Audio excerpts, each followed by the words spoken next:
Fast messenger நேயர்களுக்கு வணக்கம்.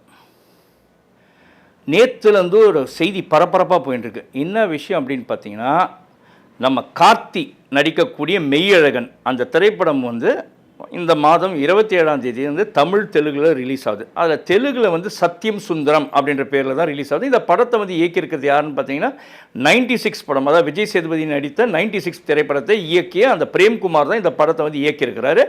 இதை தயாரிக்கிறது யாருன்னு பார்த்தீங்கன்னா நம்ம சூர்யாவும் ஜோதிகாவும் இணைந்து அந்த 2D என்டர்டெயின்மெண்ட் மூலமாக தயாரிக்கிறாங்க. ரைட்டு. விஷயம் என்ன அப்படின்னு பார்த்தீங்கன்னா, இந்த படத்தோடைய ப்ரொமோஷன் கோசம் கார்த்தி அந்த டீம் எல்லாருமே ஆந்திராவுக்கு போயிருக்காங்க, ஹைதராபாத்தில். அங்கே பேசும்போது அந்த இதில் ஒரு ஈவெண்ட் ஆட்டம் நடத்தியிருக்காங்க. யாருன்னா அந்த ஆர்கனைசர்ஸ் நடத்தியிருக்காங்க.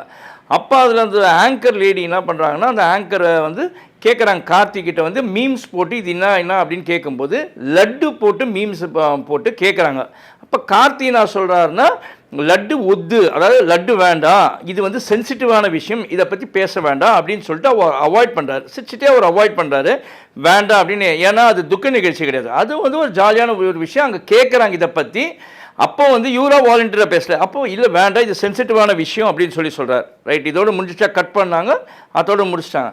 ஆனால் இந்த வீடியோ பரவாயில்ல, எப்படி என்ன போச்சுன்னு தெரியல, அது சோஷியல் மீடியாவில் எவன் என்ன போட்டான்னு தெரியல. உடனே அங்கே இருக்கக்கூடிய நடிகர் அப்புறமா துணை முதல்வரான பவன் கல்யாண் கொதிச்சு போயிட்டாருன்னா பாருங்களேன்.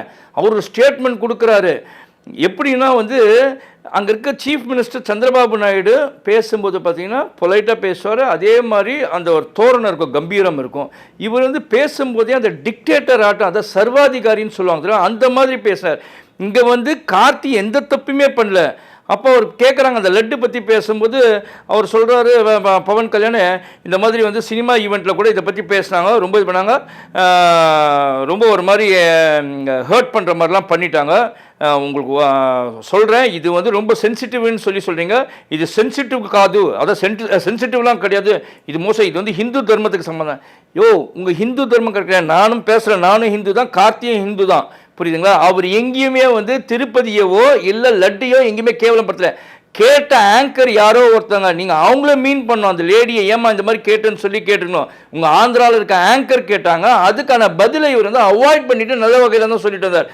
அதை இப்படி பேசுகிறீங்களே, உங்களுக்கு ஒன்று மட்டும் சொல்கிறேன், அதாவது ஹிந்து தர்மத்தை இவர் ஏதோ இவர் சீர்கொழிச்சிட்டாரு அந்த மாதிரி பேசுகிறீங்க.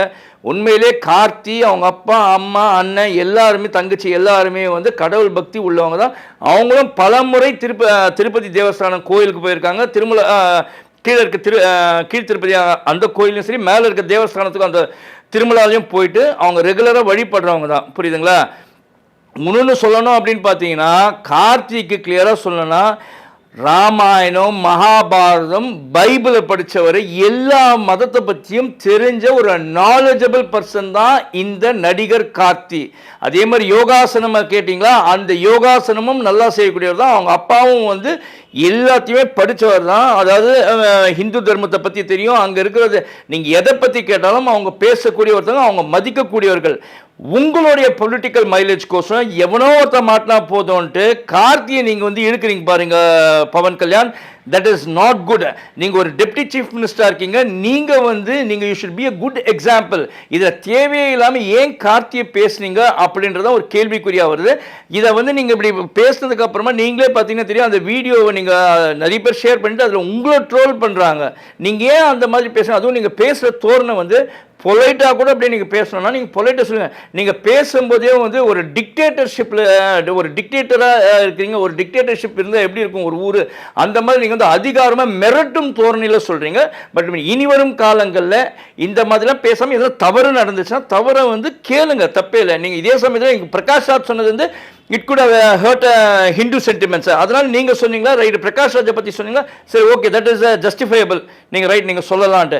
ஆனால் எதுவுமே செய்யாத கார்த்தியை நீங்கள் உங்கள் பொலிட்டிக்கல் மைலேஜ் கோசம் இழுக்கிறது it is not so good mister Pawan Kalyan. In future இந்த மாதிரி விஷயங்களை நீங்கள் அவாய்ட் பண்ணிக்கினீங்கன்னா உங்களுக்கும் நல்லது, நமக்கும் நல்லது, கார்த்தியை போல நடிகர்களுக்கும் நல்லது. நீங்களும் உங்களை பாராட்டுவாங்க. நான் என்ன சொல்றேன்னா, நீங்க அங்க திருப்பதியில அந்த லட்டுல நடந்த அடல்ட்ரேஷன் உண்மையிலே கண்டிக்கத்தக்க விஷயம். அதுல யார் யார் இன்வால்வோ அவங்க தே ஷுட் பி பனிஷ்ட்.